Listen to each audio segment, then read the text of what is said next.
Hello, everyone, and welcome to a new episode of the Cradle News Roundup. Thank you so much for being here. My name is Esteban Carrillo. I am the news editor for the Cradle, and as usual, I'm joined by my friends and colleagues, content creator and writer for the Cradle, Karim Shami, and editor and for the Cradle, Sharmin Narwani.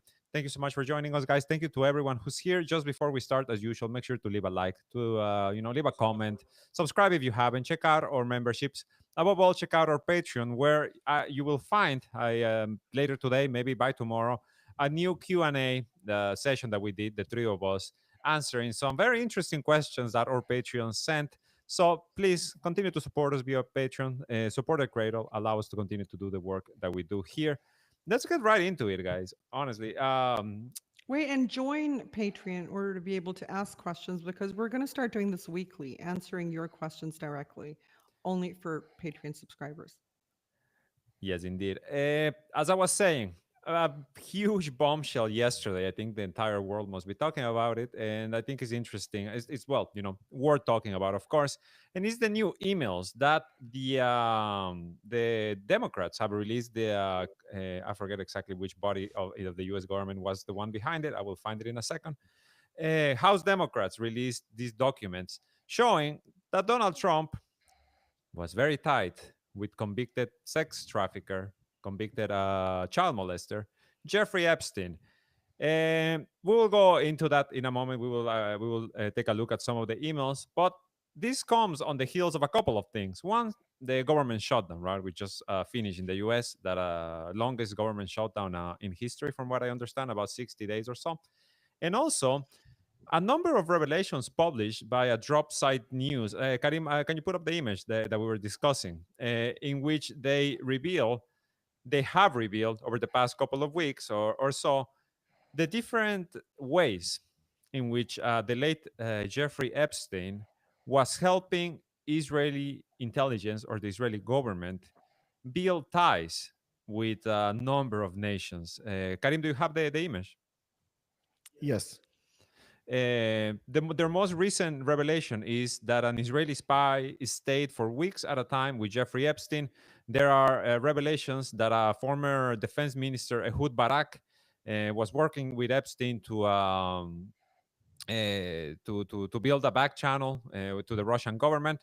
As you can see here, Epstein has been in the news lately, and the most recent revelations from House Democrats tie him directly to the US president, something that shouldn't come really as a surprise, if you have paid any attention. But it seems like we finally have confirmation of what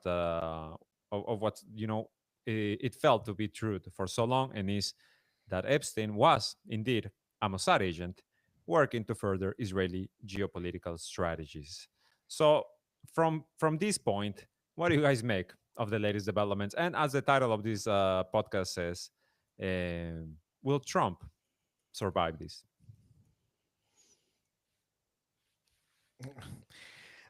First of all, I think, of course, I don't think it's a coincidence that this happens, and You there are was very like, low, Karim, in my earphones. I don't know if okay, so I don't think it was a coincidence. There was a blockage for the United States government and all the pressures that Trump is performing on the Israelis, as we read in the media, and suddenly this drops. I think this was dropped in a specific sensitive time to exert pressure, I think, on the US government and on Trump personally.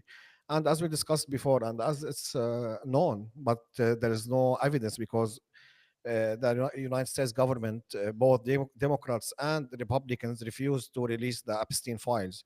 So I think everybody knows it's somehow a logic that the Mossad, Israelis, and like many even Americans that are with Israel or aligned with Israel are behind all what's happening regarding the Epstein file, and it's not only about the United States. And we saw pictures of Mohammed bin Salman, the prince of Saudi Arabia. We saw pictures of him inside the mansion of Epstein. We saw also the prince of of the UK. He was Prince Andrew, who was yeah, recently stripped of Prince all Andrea. titles. He was stripped from his title, so it's a worldwide problem, and it's not only connected by to the United States. I think if the files are released, many people will fall from the United States to the Arab Gulf countries to Europe. I mean, everyone's getting a mention. And just to add something, Karim, sorry, Charmaine, to cut you off with your thoughts. It's just that what you said is very true. That this is, of course, all about the timing. Because anytime we have heard about the Epstein files since Trump came to office, it has coincided with something. There's always a political element to this. There's always a framing. There is always an attempt to distract from something else. I just wanted to highlight that. Go ahead, Charmaine.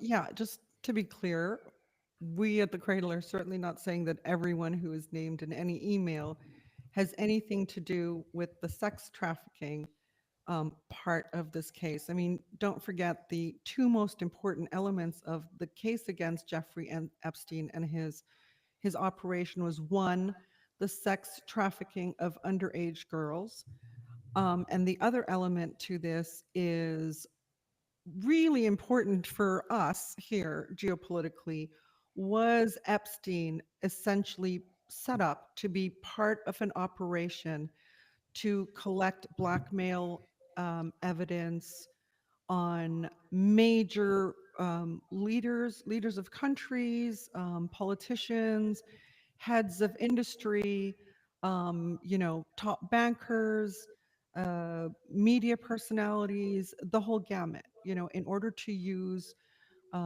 this information to sort of, bolster support for Israel and ensure that everybody followed Israel's instructions.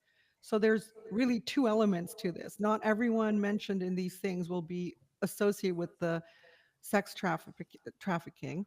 Um, and, the question is, which of these important individuals who direct economies and politics were compromised in a way that was then used to control them? Who is the controlled elite? And that is the real question. This is why we're discussing like a sex trafficking case in the US, right? Because who is basically being led by Israel strings on all issues? I think it'd be interesting to see the eventual reaction from MAGA. This has always been a hot button issue for them. It was a campaign promise from Donald Trump. That's what like the big scandal was a few months ago.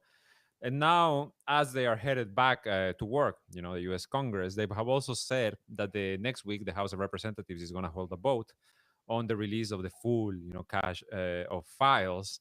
But it does seem to be very targeted, as you said, Charmaine. There is, a whole gamut of figures that have been tied in one way to or another to this man. What was his name? Stephen Hawking is tied to him. There's pictures of him in the Hmm. island.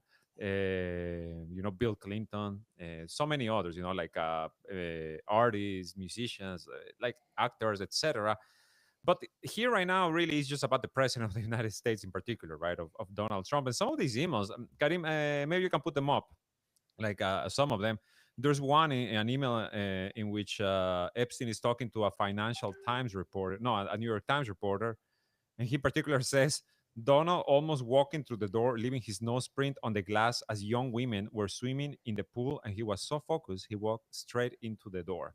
There's other emails. This is many mentions of Donald Trump, and also let's not forget a very interesting mention of the U.S. envoy, the U.S. Special Envoy Thomas Barak, who just a few months ago was calling Lebanese journalists animalistic. Oh, you bunch of animals.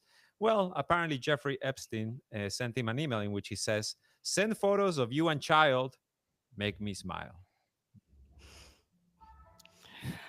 Just to correct something, Thomas Massey sent an email out 17 hours ago, not an email, sorry, a tweet. And he says that the discharge petition he had been leading succeeded. He got the votes he needed. And in December, the entire House of Representatives will vote on releasing the Epstein files. This December event, so probably not next week, but in December or whenever it gets scheduled for, will be a circus. I mean, really, everyone gets to see which of their representatives in Congress are going to vote to release files that have been presented to the American people as information collected on sex trafficking, right?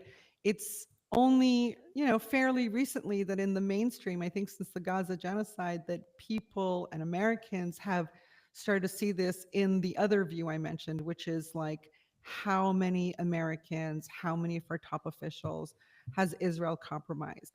It's basically, these emails, these files amount to an Israeli boot on the neck of American officials and Western officials. And people now want to see, in light of Gaza, who is being blackmailed by Israel and how. And so also these tranches, I mean, part of them are associating these men who are mentioned in emails with possibly the sex trafficking and having sexual relations with underage girls. And there's another part that is being highlighted, and I think I sent you a screenshot um, of another tweet by Caitlin, in which the question is, how much did the Mossad control? No, that this tranche also shows Epstein's connection to Israeli intelligence and Israeli political goals. I mean, that's really the two things we're talking about, right? And it's amazing, she points out in her tweet, that major Western media, while they're talking about the sex trafficking aspect of things, are really silent on the question of whether Epstein was running a Mossad blackmail intelligence gathering ring. And I think that's where the pressure is. Now, in this vote, so everyone's going to be watching their congresspeople to see how they vote on this. But Massey points out in his tweet that there was a last ditch effort by the president, Donald Trump, to foil the motion, okay, with Speaker Johnson's propaganda. So I think if Bill Clinton or Obama were in there, I mean, these things were not released under Obama as well, right? Mhm. Or under Biden. The thing is that if this is in fact an Israeli operation, which it really looks like it is, um, they would have gone they would have sought to gather information and blackmail materials on people across the political spectrum, like I said, beyond politics, heads of industry, heads of, like, key maybe technology companies. So this would have been, Melinda Gates has publicly been quoted saying that she complained she'd fight with Bill Gates over him not going to any more Epstein events, So these guys targeted everybody who had clout, and it was across the political aisle. So Democrats are possibly just as implicated as much as Republicans. But why would politicians who are not implicated in sex crimes with underage girls be trying to hush this up? For example, it's because their friends, their cronies, their donors are all these powerful people. They are heads of industries, right? They are top media personalities, they're top politicians, former secretaries of this, secretaries of that. So there is, I think, a concerted effort by everyone. The elites in America, they all know people who are probably engaged in illicit activities with Epstein. And yeah, exactly. This is why I brought up the Dropside News report at the beginning as well, which is like these two, these two items converge. They are part of the same scandal, right? And of course, the corporate media is gonna pick and choose. It's just gonna put like, the, as you said, Charmin, the sex scandals, the sex trafficking stuff Mhm. first and foremost, and then completely disregard all of these reports that say Epstein was actually working with Israeli intelligence to build ties, with African nations, back channels to Russia, letting Israeli spies, sleep for weeks at a time in his apartment. The man, there's the reports of when he got the sentence in 2009 after the attorney general was told that Epstein shouldn't be touched because he was essentially working for intelligence. I believe we have confirmation. I think, it's interesting, and I want to hear your thoughts on this, guys, because as I said, this has often been used as a distraction, the Epstein stuff. Because if it were released, like if actually all of the files were released unredacted, I mean, you would have like a very, very broad section of the U.S. elite or of the Western or whatever, the global elite, stained, right? Like implicated. But whatever they're releasing, it seems very targeted. It seems very, very targeted for a sole purpose. What, if anything, are they trying to distract us from? Is it the government shutdown? Is it the failure of the ceasefire in Gaza? I Is don't it know. Al Qaeda in the White House? It could be all of these things. It could be just distracting from the US's economic woes. Yeah. But it's also very possible because there are people like Massey, Marjorie Taylor Greene, and others who are outraged that these files have not been released as promised by, successive US presidents. And this was, don't forget, Massey and Taylor Greene are Republicans, and they are under fire by Israel in a severe, and serious way. And they're, MAGA. This is MAGA. This is MAGA will go insane.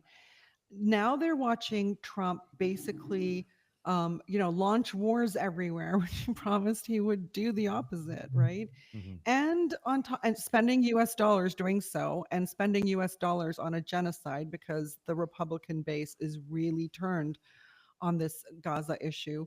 And then on top of that, what? Not release the Epstein files and then fight against them being released? This is, and then pretending that they don't exist, right? That was another thing. So MAGA is That was really amazing. being poked and poked and poked. And I think you're just going to find eventually new leaders of MAGA emerge and lead the MAGA masses against Trump because this is the way it's heading right now. But let's not forget, we often complain here that Israeli papers call out their own crimes far more than U.S. papers do, right? Oh, And completely. there's a just something that passed through social media today, and it's a headline from the Times of Israel. Uh, can you put it on the screen? That and this is back in 2014, and it says Netanyahu said to have offered Lewinsky tapes for Pollard. The Lewinsky here is Monica Lewinsky, who's involved in the sex scandal with former US President Bill Clinton. And the Pollard here is Jonathan Pollard, convicted for passing US intelligence material to Israel and was in US jail for a long time until he was released or pardoned or whatever. But was it by Trump? I think it was by Trump in his first administration. So, yes, Netanyahu said to have offered Lewinsky tapes for Pollard. How does Netanyahu have um, tapes of Monica Lewinsky and Bill Clinton going at it in the Oval Office? Like, that's so creepy. I mean, the level of Israeli, and Mossad infiltration, their concerted efforts to gather information that can be used to Blackmail. control, yeah, Blackmail. world leaders and powerful people goes back, a long, long way, right? There's plenty of examples been written about, but this is the Times of Israel said. Remember when Is saying as a fact that Netanyahu has Lewinsky tapes and said he'll give them to Trump. Boris Johnson found a listening device in the bathroom of 10 Downing Street? That was like 2019. That was very recent as well. Wasn't it supposed to be have planted? It was when Netanyahu He visited the was planted by bathroom. Netanyahu when he asked to go to the Netanyahu bathroom. went to the prime minister So of that UK's goes to bathroom show you. and planted a bug. We have a So super chat from Jolly Lollipop. Thank you so much. And they ask Karim, have you kissed the wall yet? Have you, Karim? I'm afraid to answer. which wall are we talking about? I imagine is the what do they Yeah. call it? The one where all the U.S. politicians go to, cry at. Um, what was I gonna say? Yeah. So we have this scandal right now, but and like I brought up, there's many things happening in the Trump government right now that they would try to distract from. But Karim, do you really think like MAGA is gonna leave Donald Trump behind? Do you think MAGA is gonna move forward? Is it possible, or are they just gonna try to justify all of this? If that question was not about the United States, I would answer you by saying that maybe a third party will emerge from MAGA.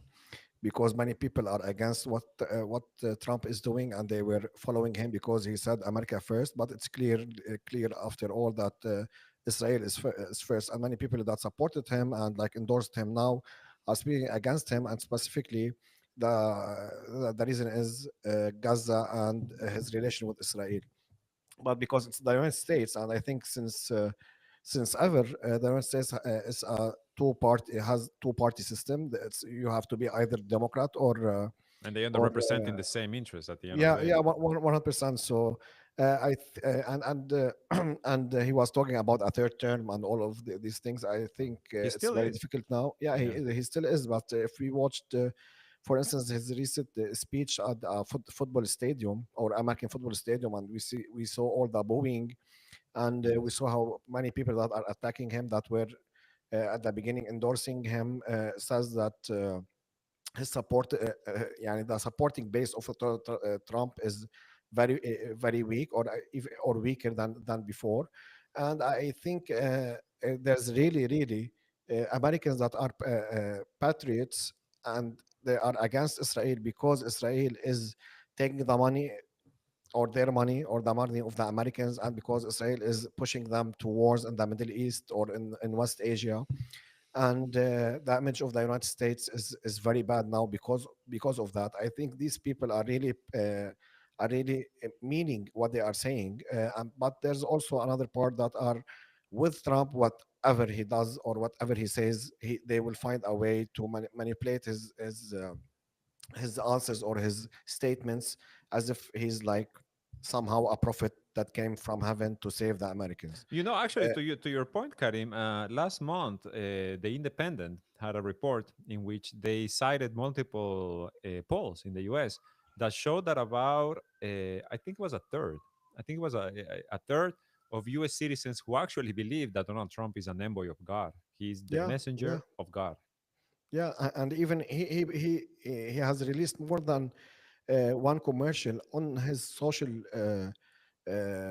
Truth Social sorry platform, where the voiceover says that that Trump was sent by God or sent by heavens or Uh, was dropped to earth to save the Americans. when he Yani he survived his endorsed also assassination this. attempt. Yeah, yeah, yeah, 100%. And especially what they did after Charlie Kirk assassination. Suddenly, they are all Christians. Suddenly, everybody wants to be like in a church or give money to churches. You know what I mean? Yeah, They but are. Yes. maybe these are the same evangelical churches who refused to give baby formula to the woman who was Yeah. doing the social experiment, You in saw it, which a Sharmin. lot of I saw it people, too. everyone saw Yeah, it, I saw it. Kenny. Yeah. I didn't see So it. that kind of You, thing is turning people. It's such a mishmash of things going on. It's kind of like the internet, letting people get on so that governments could track their every thought, marketers could, control their every urge. But it also backfired, right? There was a caveat, right, in which it actually democratized media so that small independent voices and outlets and activism was now could be heard on a global stage, right? And people from different countries were learning about each other. If somebody released these in order to divert attention from something else, it's also drawing attention to something, right? I mean, Trump now, he didn't release Ghislaine Maxwell yet, right? Because now, No. how is he going to do that? Like, he's so cornered. And maybe but let's say you're thinking that the Israelis conspire. I don't think the Israelis had anything to do this. I mean the release. I think there was serious American and powerful pushback. Okay, and so this No, is going to keep people riveted, all right? Because these emails, just like when WikiLeaks did the State Department cache, the leak of that, there was so much information. It took ages to sift through them. So who knows what we're going to find, but this stuff will eke out over the next few weeks and keep people busy with that. something I want to just bring up very quickly is another thing that happened this week, and I feel like it went a bit unnoticed. Is Donald Trump sent a letter to Israeli President Isaac Herzog, asking mm, him, pleading with him to pardon the formidable wartime Prime Minister Benjamin Netanyahu. Netanyahu has something on Trump. That is clear. Okay. I mean, the Times of Israel, we just showed you the screenshot, okay, headlined that Netanyahu um, said that he would give his Lewinsky tapes to Trump in exchange for the release of an Israeli American spy. All right, so for sure Netanyahu has something on Trump. What that is, whether it's related to Epstein, we don't know, because at the same time the Israelis are really unhappy with. I mean, Netanyahu's really unhappy with Trump. The Trump administration has decided to take control of all aid supplies into Gaza. This is not what Netanyahu wants at all. Mhm. He doesn't want people to have access to water and to food and reliable services and nourishment of any kind. They're not only doing that, but the Americans and the Israelis have never allowed a US military base in Israel, right? They've never allowed that. They're talking about setting up a base on the Gaza border, which means Trump is going to push the Israelis to do some things they don't like. So I think, the pressure is going to be huge on Trump by Netanyahu. And I'm saying, like, let this stuff out. What could he have on Let Trump? me add something to what you were just saying, Charmin, because this week there was this report. Let me actually try to find it very quickly from Israel Hayom, which is, by the way, owned by Madam Miriam Edelson, Mhm. which talked about the draft proposal that the U.S. has sent to the UN Security Council about the mandate of the International Stabilization Force for Gaza. I think that was one of the topics. And the Israelis are not happy with this draft because the White House has changed the language.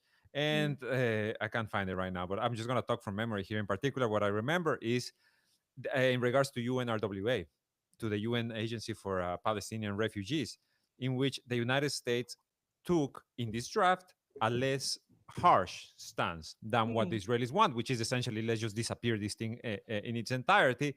So the Israelis are not happy about that, and the U.S. seems to be in a rush to get UN security approval because this appears to be the condition of many Arab nations, in particular, Mhm. to commit troops for the International Stabilization Force. I mean, it's so interesting. It's not even triangles. It's like a 10-sided geometric figure now. I mean, Trump is pro-Israel, okay, but Trump also has promised things to his base. The release of the Epstein files directly relate to Israel. Peace, okay, no wars. Again, an issue directly related to Israel as his base gets upset by what's happening in Gaza. And so he pushes back, and as he pushes back, Netanyahu puts the screws on him, right? And then I mean, Trump has to deliver for his base. He doesn't work for the Israelis, and at the same time, Trump has maneuvered to get wealthy Persian Gulf monarchies to give him several trillion dollars during his term, right? And now Netanyahu's pissed because Trump, they have, okay, these Arab leaders have Trump's ear as well, possibly in equal measure, right? And so the heat, I mean, the screws will just continue to be turned up on Trump. Trump has to, I mean, I cannot sound like I'm supporting him, but he, something's got to give. He cannot let down on his promises to Arab leaders because he's never going to see those trillions, right? He's already today I read a piece saying, "Oh no, the Chinese are not buying American soybeans." That was said by Trump, but that's not what the Chinese said at all. And now there's zero. They have not replenished their orders. So there's a lot of balls he has in the air that he's having to manage. And the Arab leaders, money, Israel taking his money, all right, are things he has to contend with now. And I don't know. Yeah, I don't know, but it's it's a hard position. And for sure Netanyahu has stuff on him. There's no question about that. Otherwise, he wouldn't, be leading him by the nose through so many things that contradict his promises to his base. What do you think, Karim, about Charmin's thoughts? هلا it's it's very complicated, and there's like stuff that I want to to say, but I think YouTube YouTube We will have to be censor us. careful. Yeah, that's very true. Exactly.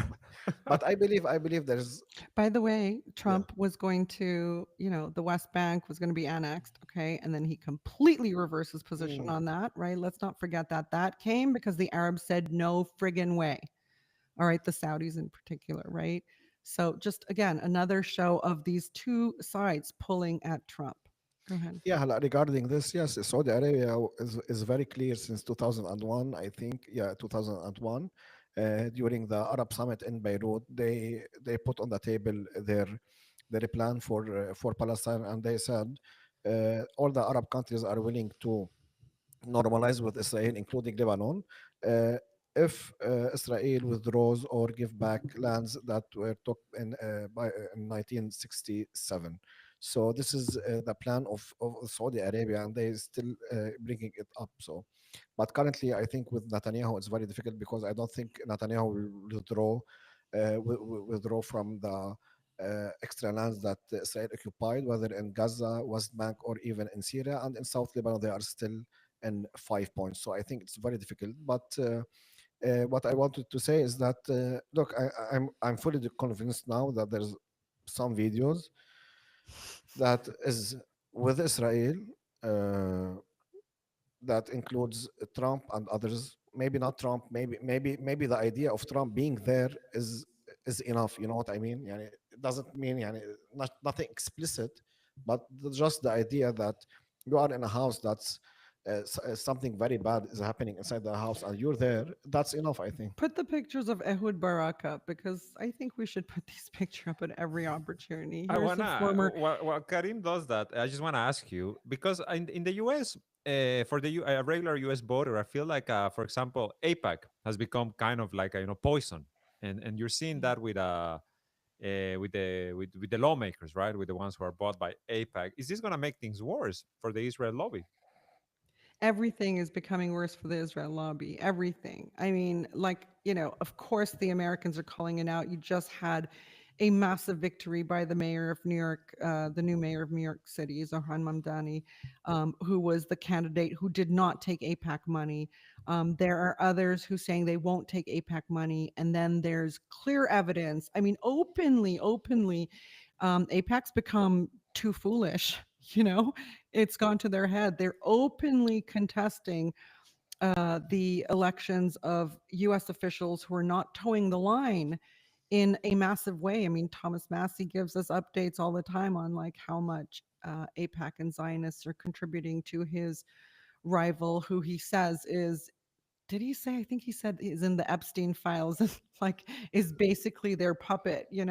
So I mean, this is going to get way more interesting. But APAC Agreed. has you know this kind of evil cannot operate in light.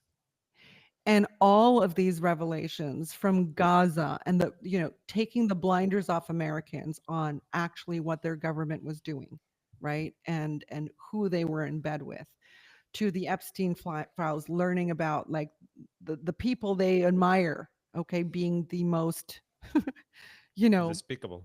despicable, okay, um, and all these things are going to coalesce to just create across party lines, across race lines, across class lines, a lot of friction in the United States. I I don't know where this ends, but I don't think it's good for the US. This is, Mm. this is a kinetic this is kinetic stuff that is not being directed by the US and its allies. This is happening to them.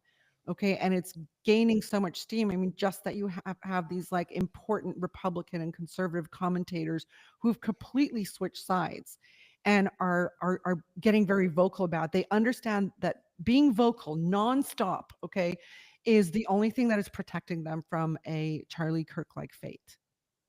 Many of them are already sleeping in military bases. Marco Rubio, some others, Vance, I think, is also they're living in military bases out of that fear. We have another super chat from Jolly Lollipop. I'll read it. There's nothing actually too harsh in here. They say Trump's labment to the small hats goes back to his youth when he was groomed by the evil homosexual Roy Cohn. Trump has pardoned many Chosenites, including Charles Kushner, now the ambassador to France. well, just look at the relationship with Miriam Adelson and what was promised about the West Bank.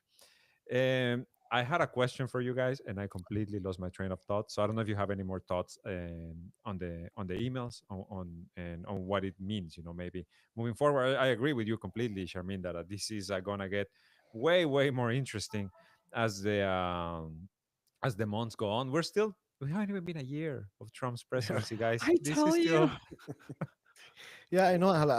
As I said, yani, we're always focusing about Trump, but also I think other leaders will be on the list, and it will like shake many countries, not only like some organizations or some parties in the world. Oh, I forgot to talk about this. Put Barack's picture on again. Okay. Just keep putting that picture on. Let that be our, because we said in an earlier podcast when they discovered that Iran was collecting information in from through cyber intelligence methods from major Israeli security institutions. And it was said from the prime minister's own office, his blackmail files. Now, Ehud Barak may have been, the former prime minister of Israel, may have been in bed with Epstein and the Mossad, etc., but he is also a political opponent of Netanyahu's. And I believe that these pictures that came out a few years ago were in the cache that Iran, the Israelis only discovered this year Iran was, had infiltrated. These are the kinds of pictures that we are likely to see. They're not necessarily videotapes. Maybe this guy was posing for his wife. I mean, after that many years of marriage, who does that, right? But, nobody will believe that. And you can always take a picture and position it with a narrative that makes it stick, you know? So, yeah, I mean, I don't think I've been this excited since WikiLeaks dropped the State Department cache. I spent months looking through that, you know. It it's was kind of fantastic, right? It's like what you want, total transparency. That makes, I think, citizens excited and makes journalists, real journalists at least, excited.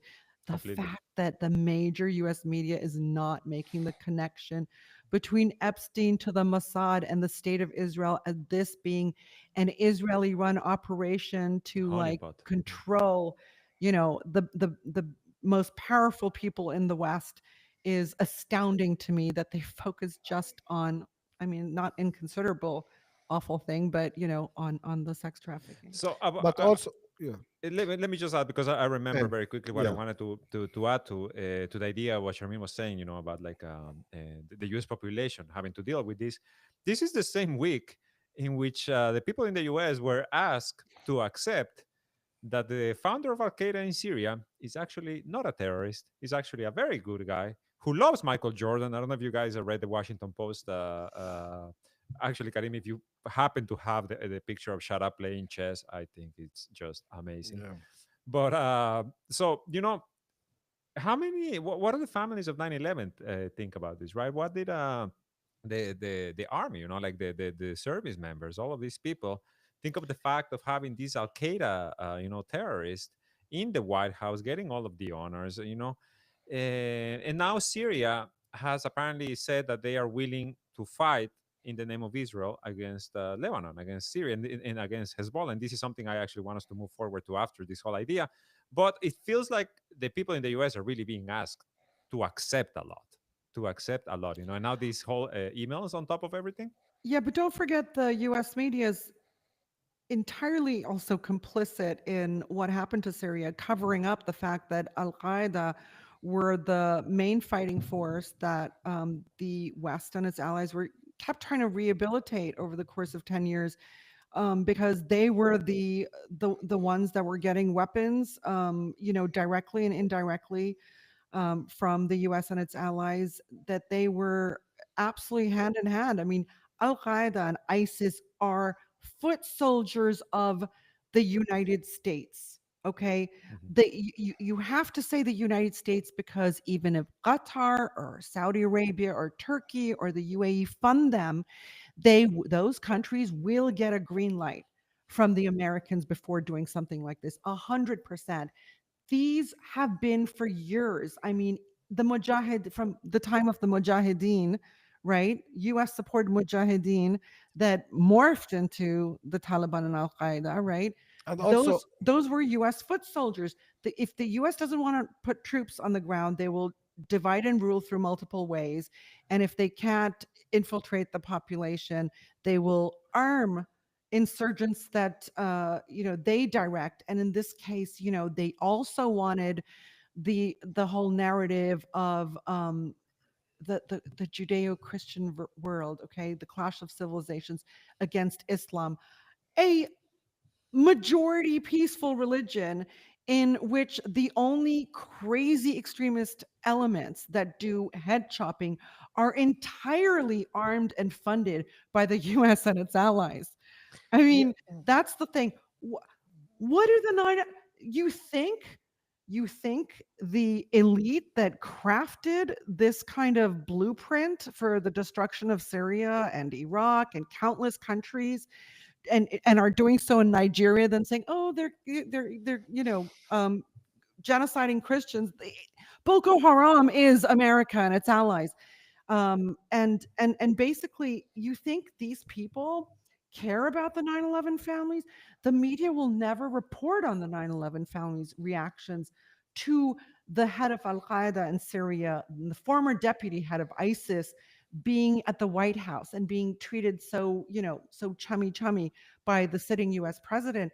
They have no voice. The US media is complicit in this. The US media are part of the same elites, okay, who are either blackmailed by Israel, or actually, installed by Israel because they have Zionist views, right? This is how it goes. Somebody was saying on social media today, that Epstein's operation was the Mossad one because you never ever hear a single Zionist voice demanding the release of the Epstein files. mm, Because a blood libel, Charmaine.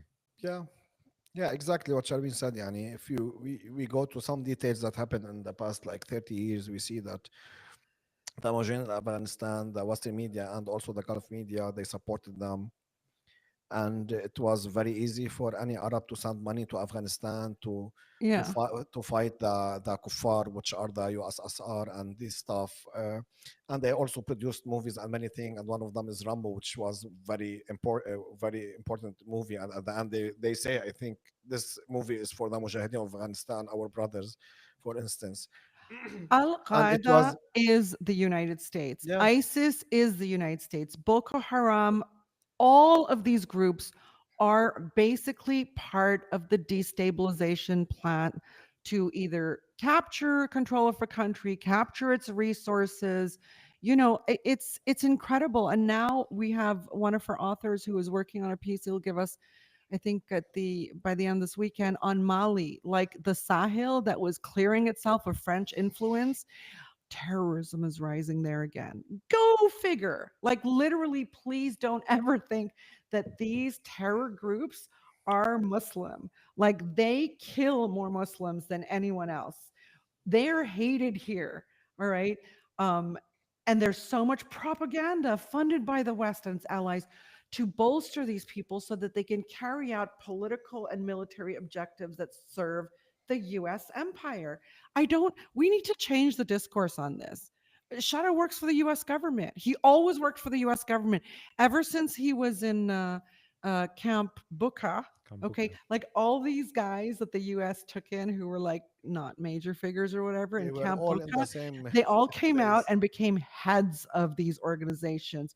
Complete training by them. I mean, really, if the penny didn't drop for you when we saw like Hollywood style movies made by ISIS, Mm. you're foolish. Completely foolish. Look at Abu Shabab. What's his name? That guy, Abu Shabab, the Gaza, Yeah, Abu the Jamal. affiliated with ISIS, completely working with the Americans and the Israelis. Every time you see head chopping so-called Muslim militants, they are entirely an American project, okay? Maybe run by some of their allies, by the Israelis, Abu Shabab, for instance, um, you know, uh, Al Qaeda in Syria, run by the Qataris and the Turks, ISIS, run by the Saudis and the Emiratis, and God is, and and the Turks as well.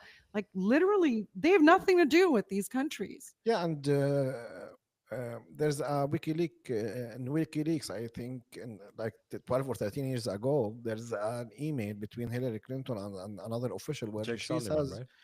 yeah, I think so, where she says that ISIS is funded by Qatar and Saudi Arabia, and she hinted like, and Al the Qaeda in United Syria is on States, our side. yeah, yeah, One of her advisors wrote to her and saying we're basically, in the subject line I think was we're on the same side of Al Qaeda in Syria. yeah. Mhm. So I mean, you know, Yeah, it's please, been there for a while now. it's I Yeah, want but the point ridiculous. also, I just want to finish my point is that just imagine how very easily you can fund the Mujahideen in Afghanistan in the 80s and how easy was to fund the Al Qaeda or Al Nusra or whatever in Syria from 2011 till now.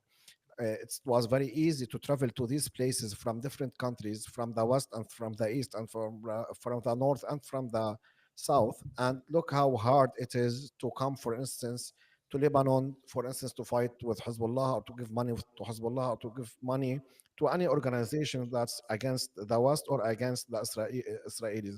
This shows you who runs everything regarding payment and the traveling. Yani if you're with these guys, you can travel. Nobody will stop you. You can send money and receive money. But if you're against the United States, you can do any of these You things. know, and like we at the earlier part of the Syrian conflict, uh, I mean, I remember just covering the growing terrorists in Syria, what was happening there, the proliferation of these groups, and um, the the I guess getting more and more violent, um, you know, beheadings, etc. I remember doing a bit of a deep dive on Prince Bandar bin Sultan, Bin who Sultan, yeah. was, I think at that time, certainly the longest serving Saudi ambassador to the United States. Okay. But he was often seen as, in the US, as the person who was running and had the connections to the global jihadi network. Okay. I remember the article I wrote for Al Akhbar English at the time was called um, Bandar ibn Israel. Because the resistance wouldn't name Saudi Arabia as part of this plot. And then I remember, okay, was he was suddenly switched out. I think the Saudis got mad that the Qataris were running the counter revolutions of the Arab Spring, or the Arab Spring to benefit them. So the Saudis brought Bandar bin Sultan in, okay, back again as intelligence chief or something. I can't remember at the time. Yeah, intelligence. And within no time, the bombs, okay, were going off in Damascus, hitting security agencies, etc. Bandar had basically renewed his jihadi pipeline. Bandar is an American, okay? George W. Bush used to call him, what did he call him? Bandar Bush? I think he used to call him Bandar Bush. But he's back, Sharwin. He's back. No, what I'm saying is these jihadi terrorists, okay, because jihad in itself is not a negative word. It means great effort, okay? You can have a jihad for improving education or agriculture, but these extremist head chopping terrorists are entirely a product of the United States. Entirely. You can connect the dots very easily. They're called conspiracies because we don't have the conversations. That's stupid. Any right-minded thinking critical person can see these networks, and they've been written about. I mean, I'm not saying anything new here, connecting or saying that Bandar bin Sultan was viewed in Washington as the person who had the connections to all the jihadi networks globally, and then when he became intelligence chief in Saudi Arabia, suddenly bombs were going off in Syria, and then these groups were coalescing into powerful things. Remember the 100 white Toyotas? Was it Toyota trucks or whatever that came Yeah, across the border Toyota. from Iraq to Syria? Where do you get that from? None of the Americans are saying, one Shia small businessman in Lebanon, we know he's terror or laundering terrorist money, right? And but they can't figure out who sold 100, white Toyota trucks to a terror group. It's a joke, please. The media just diverts you. It's all a lie, and It is in all the about. end, Al Qaeda being in the White House is actually where he started. It's the appropriate end to the global war on terror. Is the appropriate end to Operation Timber Sycamore. Not only Hold on, Karim, okay, just because I don't want to let this pass. I want to thank a yes, couple of people who have donated in super chat. Southpaw 786 and Gulnara Marchis, of course. Thank you so much for your support, and everyone, make sure to hit that like button. We're a bit low. Help us with the likes. yeah. What were you gonna say, Karim? Yeah, I just want to add about Bandar. It's not a normal person. I urge the people to read and see about him. First, he's also part of Ali Amama scandal in the UK, the arms deal. And when he was asked about it, he said, "So what? I made some money." And he was also responsible for some explosions that occurred in Lebanon during the civil war, and hundreds of people died. And there's a leak also from an ex-CIA where he said that after a bomb went off in Tripoli, they wanted to kill some cleric in Lebanon, and he said that he was with him, and Bandar was so furious. So he asked him, "Are you furious because no, there's civilians who died?" He said, "No, I don't care about civilians. I am pissed because the cleric was saved." So that's the guy we're talking about, and currently his daughter is the Saudi ambassador to the United States. Currently, if you go Google it, you will see her name is Rima, and you often see, for instance, Trump making fun of Rima. Just 2 days ago, she was in front of him, and he said, "That's Rima. She have a lot of money. You won't understand how much money she has. Yani she's smiling. She's humiliating her, and she's smiling. So this is Bandar. His daughter now is the ambassador to the United States, and he was part of one of the biggest scandals, arms deals in the world in the UK. And for the United States and Trump, that's normal to have such an ambassador. Yeah, like I said, Bandar ibn Israel. It is a very appropriate title. Guys, let's move on to one the very crucial topic, honestly, and this is what a couple of things actually, because we have the words of Thomas Barrack following the visit of Julani to Washington, in which he says that well, Syria is not only joining the anti-ISIS coalition, and Karim on Monday put up the graphic that kind of reflects what it means for Julani to join the anti-ISIS coalition. Well, I'm talking, of course, about the Spider-Man meme. Apparently, he's also pledged to help fight not just ISIS, but also Hamas, Hezbollah, the IRGC. This is according to Thomas Barak. Not at all to be surprised. We have heard Julani before say that Israel and Syria now share the same common enemies. But now we have an exclusive from the Cradle, some sources that spoke to our reporters, and go check it out at the website. Make sure thecradle.co say that in recent days, groups of foreign fighters have been transferred from the Harem area in Idlib province to the city of Al Qusair near the Syrian Lebanese border, coinciding with the movement of heavy military equipment, including vehicles and armored units. At the same time, forces affiliated with the Ministry of Defense of the Syrian Transitional Government attempted to advance and take position inside Lebanese territory, specifically in the Wadi al Talajat area of Ras al Mara, Mhm. along the border in the Damascus countryside. Is this what's next for Lebanon? Well, to be honest, when I heard that after you guys had published it, are they amassing forces against Lebanon, or are they amassing forces to hit some ISIS people who have continued to dwell on the border to show that, they're part of the new anti-ISIS coalition? So I don't really know enough about it. What do you think, هلا, Karim? I yeah, I mean, I don't think think we do know no, we why don't. exactly We we're don't know, there. but no, I hear also from people that are that lives there, يعني lives in Bekaa. I have friends in Bekaa. هلا.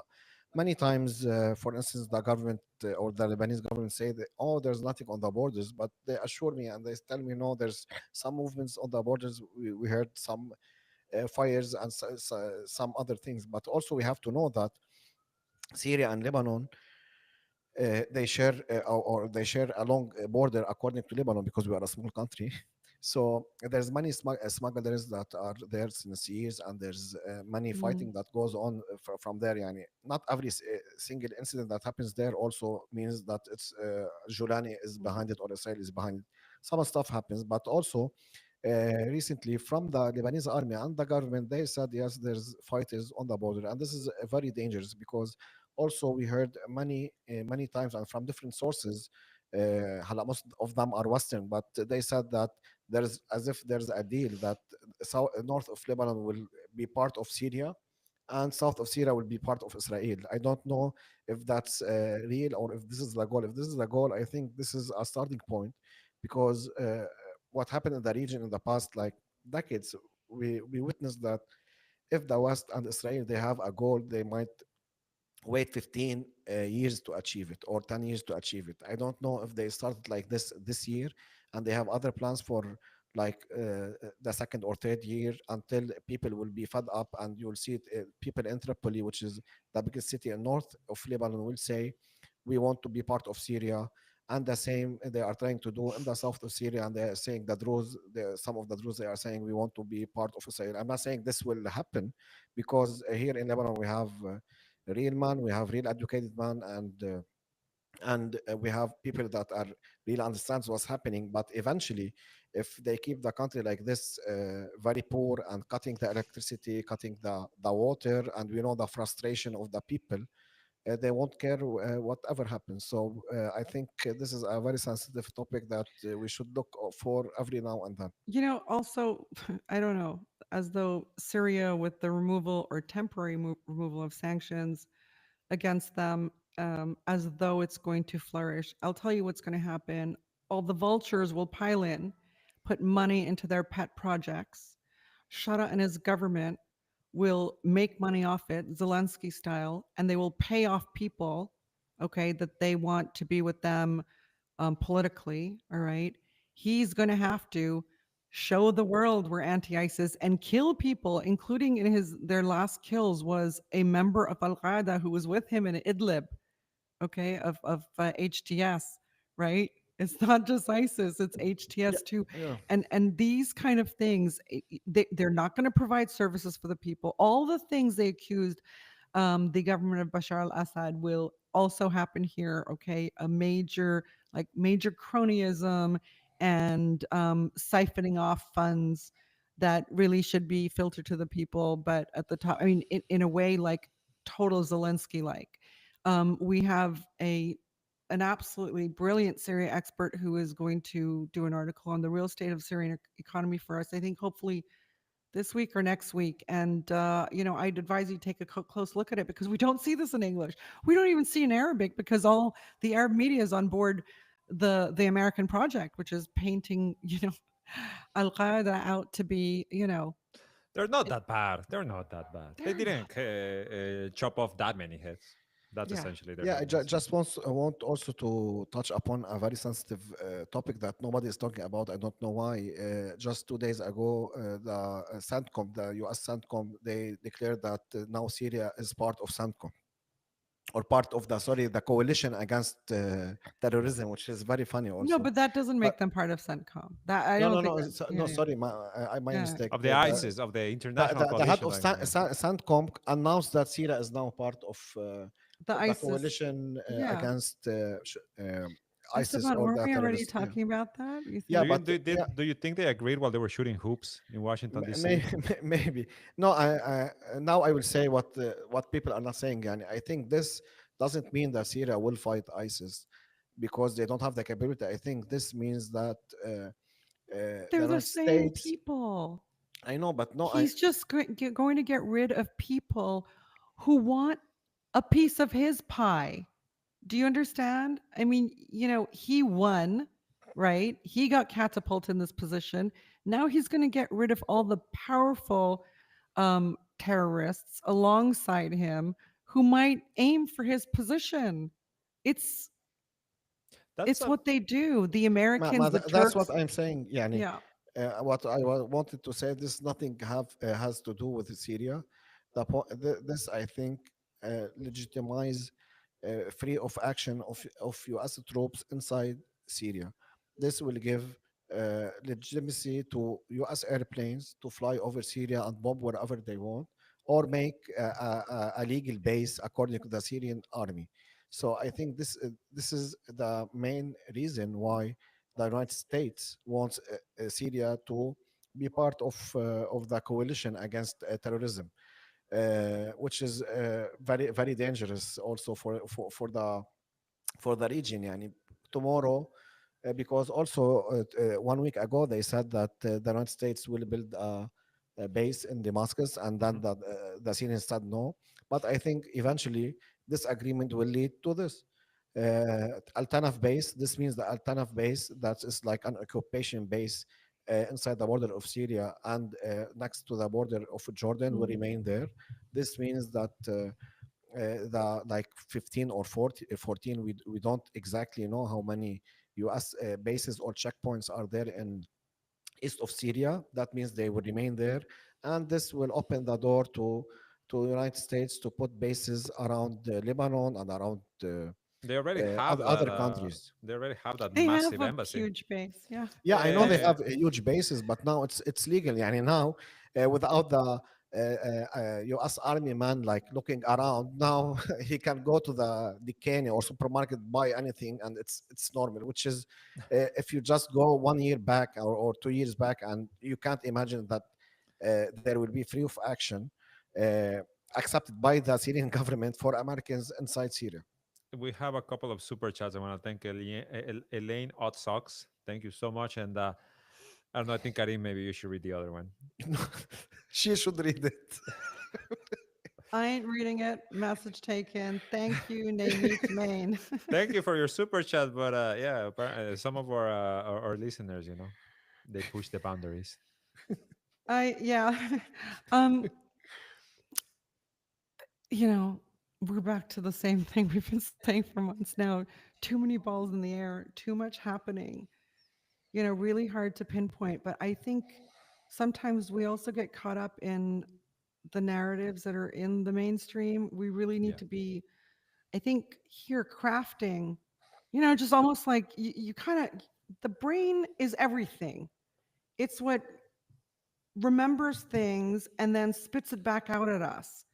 We really need to do a brain sweep in order to start using new language. I mean, they're just the fact that we're talking about, oh, Al Qaeda is going to Washington. Nah, no more, no more. Al Qaeda is Washington. Washington is Al Qaeda. Washington is ISIS. You know, I think now, like many people, even outside of the I don't know the sphere that would already be having this discussion for many years, are ready to accept it. Like I've seen people on social media kind of offering mea culpas, being like, "Well, I was wrong. I was wrong about Syria. I was wrong about all of You, this." that's you the know what? most amazing thing. Honestly, honestly, narratives are being set there, but we need to clean out our own language as well. I think we've just spent this whole time talking about America in a way. Um, I wish, honestly, I sometimes wish we just would like leave it behind and talk about anything else, because there's so many other things we haven't. For example, Everything's bloody like tied to Now Washington's decisions. they are It's not leaving us alone. Why should we leave That's them? yes, true. To That's be true. honest. that's true, And also, I exactly. just want to also, I read something before I came regarding the visit of Al Julani or Sharia to the United States. Some analysts they are saying that this might backfire against Syria and against Sharia, because they are saying, according to their sources, that Saudi Arabia and Qatar and other Gulf countries didn't want Sharia to go there because he will remain under them. But now him stepping it up and going to the United States and like going there without the Gulf countries, as if he's like he He wants to directly work with the United States. This will affect his relations with the Gulf countries. I just wanted to point First that of out. all, I don't know if that's true at all. Could be. I have no idea Yeah, me whatsoever. too. I'm just it's Um, interesting. Second thing is the guy's an opportunist. Okay. He is part of the US axis. That means their only two value propositions are money and power and greed for those two things. So Shara is going to act very much in character. Yeah, What do you exactly. expect if he outgrows his mentors, right? And finds a bigger sugar daddy, he's going to go that way. It's that simple. Anyways, who cares about these fools? He's not going to be able to keep Syria together. He's not going to be able to provide services for people. That country is going to be ravaged, okay, by vultures who come in, steal its resources for profit. It's going to be approved by a few central figures, right? A few men at the top, who decide who gets what and for what reason. And they Okay, might they're not going be to trade Syrians. off Syria, and they're going to be basically a U.S. and Israeli military base in the region. The U.S. doesn't need to build a military base anywhere because it wants its terrorists to do the fighting for it. So, I do think like the Syrians will do things against Lebanon, you know, when they feel they need to. They will because they view themselves as stronger and Lebanon is weaker. And that's what bullies do, right? They'll smack out at Lebanon, and Lebanon will sit there and be like, let me call Paris, let me call Washington, you know. Unfortunately, that's You know, 100% That's true. literally what they do. What should I do? What should I do? to your point, Charmin, in one of the places that Shara visited in Washington was the IMF headquarters. So when you talk about vultures, when you talk about sacking the country, Syria under Assad had I think it was like a $25 million debt with the IMF and the World Bank, Yeah, which before the the war, it Saudis was offered to zero. pay like the day after, and Yeah, yeah. now well, Shara is there, and I'm sure signing the country into oblivion. Yeah, I just want to add that. Yeah, Yeah. 100%. I Here think also in Lebanon, yani, they prefer to do whatever the United States and the IMF wants to take like $1 billion, even if like another country or another bank comes and tells Lebanon, we will give you $1 billion and it will be very easy and you can like give it back in 100 years. They will say, no, I want the IMF. I don't mind the situation. Like I've been here, coming to Lebanon since 2009. Okay. And then spending a lot of time here, living here at, parts. And um, I've been here when there's been explosions, war, when there's been zero diesel. You can't have electricity, Worst times where ever. you're looking for a supplier of water, buying like liter bottles in order to maybe like wash up. I've been here through, the building of this awful U.S. embassy, the highs and lows, and the terror across the border, and when there's been no government at all and nothing fundamentally changes. Yeah. Do you know what I mean? It's like, oh, we don't have a president. I forgot that. I Yeah, forgot it's been 2 years. What do you mean? Everything just works the way it's always worked? And that's the benefit of living in a small country, by the way, geographically and population size, because you kind of get neighborhoody. You kind of have your friends. Everyone helps everyone out. Everyone's got connections to everyone. That's how everyone gets their electricity and their water and whatever you're missing. anything truly. Yeah, and y'all don't have those support systems in America. I mean, like, No, if no, there's a yeah. blackout, you'll just destroy your neighborhood businesses, It's just right? looting yeah, nonstop, and I can't be, yani, it's so far apart, yani. I can't believe that people in the United States, if you have a neighbor for he's your neighbor for 10 years and he steps on your grass, you might get a rifle and shoot him. I don't think and this yeah, happens. yeah. It's the American dream, Karim. What are you talking about? Yeah, trespassing. I think this is only used in the United States. This word. It is. But It I is think indeed. Lebanon will tread water, because I mean that's all it's ever known to do, right? Until something changes. It is a small country. It's waiting for something. The people in power could make decisions. They won't make decisions because they've been installed. They're cowardly. Netanyahu has blackmail photos on them. Who knows why? But eventually, we do see countries um, pull themselves out of an abyss, but you need a leader for that. Yeah. And you need to Yes. change political system. And we do discuss this, by the way, on our Patreons only, where we take, what Esteban mentioned at the beginning of this podcast this week. It's only the second time, but I think we're going to try to do this every week. So every Thursday, we'll do a pre-recording of um, us, Karim, myself, Seema, Esteban, others, answering questions only from Patreon members. Okay, and then doing a special episode from them. We'll put the Q&A potentially out on YouTube. I don't know, it depends. Maybe But members today's was only. very interesting. Yeah. Today's was really interesting. We did talk about this and where Lebanon will go. And we also talked about how an Israeli arms dealer tried to compromise me by taking photos. Um, and what happened with that? And this was so many years ago. This is when I was like in my early 20s. So go check that out. Go check that out because they were doing this forever. Go check that out. Go check. We also took some criticism. We discussed some internal matters. Very interesting stuff. So Mm. check it out. And I think we can wrap And it we up for talked about this. the sound. We talked about We the talked sound. about Prof. the most contentious If issue you for the want to know cradle. what's going on with the sound, join Patreon. So go check that out. Thank you to everyone who joined today. Thank you for everyone who sent the super chat. Thank you. It's always a lively discussion in the chat.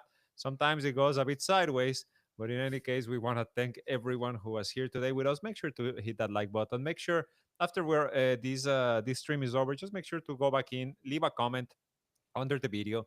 That really really helps with the with how it's presented to other people, like how it appears in other people's feeds.